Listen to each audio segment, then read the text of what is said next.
रूस के राष्ट्रपति व्लादिमीर पुतिन को दिन रात सोवियत संघ विघटन कचोटता रहता है और इसके लिए वो पश्चिमी देश खासकर अमेरिका को जिम्मेदार मानते रहे हैं। लेकिन अब रूसी राष्ट्रपति महाबली बन चुके हैं और अकेले ही दुनिया की तमाम महाशक्तियों से टक्कर ले रहे हैं। लेकिन क्या अकेले पुतिन अमेरिका को हरा पाएंगे? क्या पुतिन अकेले यूरोपीय ताकतों को परास्त कर पाएंगे? और सबसे बड़ा सवाल कि पुतिन वाकई एक महाबली है या फिर दुनिया के लिए वो एक खलनायक बन गए हैं? इन सवालों के जवाब पुतिन के जीवन से जुड़ी कुछ रहस्यों में छिपे हुए हैं। बचपन के दिनों से ही पुतिन अक्सर अपनी उम्र से बड़े लड़कों के साथ पंगे लेते रहते थे और झगड़े में अक्सर उन्हें मार खानी पड़ती थी, जिसके बाद उन्होंने बचपन में ही जूडो कराटे सीख लिया और फिर उन लड़कों की काफी पिटाई की थी। साल 1975 में पुतिन की जिंदगी में सबसे बड़ा मोड़ आया और उन्होंने रूसी खुफिया एजेंसी KGB के साथ एक खुफिया अधिकारी के रूप में अपना करियर शुरू कर दिया। धीरे धीरे पुतिन का कद बढ़ता चला गया और साल 1998 में वो रूस के संघीय सुरक्षा सेवा के डायरेक्टर बन गए। रूस की सक्रिय राजनीति की तरफ व्लादिमीर पुतिन की एंट्री 1990 में हुई थी, जब लेनिनग्राद के मेयर अनातोली सोबचक के अंतर्राष्ट्रीय मामलों के सलाहकार के रूप में पुतिन को नियुक्त किया गया।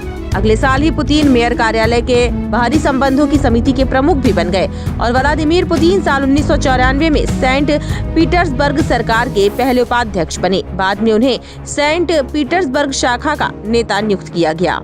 साल 1999 में व्लादिमीर पुतिन को रूस के 3 प्रथम उप प्रधानमंत्रियों में से एक के तौर पर नियुक्त किया गया था और बाद में तत्कालीन राष्ट्रपति येल्त्सिन ने उन्हें रूसी संघ की सरकार के कार्यवाहक प्रधानमंत्री के रूप में नियुक्त कर दिया। उसके एक हफ्ते बाद ही व्लादिमीर पुतिन रूस के पूर्णकालिक प्रधानमंत्री बन गए। प्रधानमंत्री बनने के बाद उसी साल की तत्कालीन राष्ट्रपति येल्त्सिन ने अपने पद से इस्तीफा दे दिया और उनकी जगह जो रूस का अगला राष्ट्रपति बना उसका नाम था व्लादिमीर पुतिन।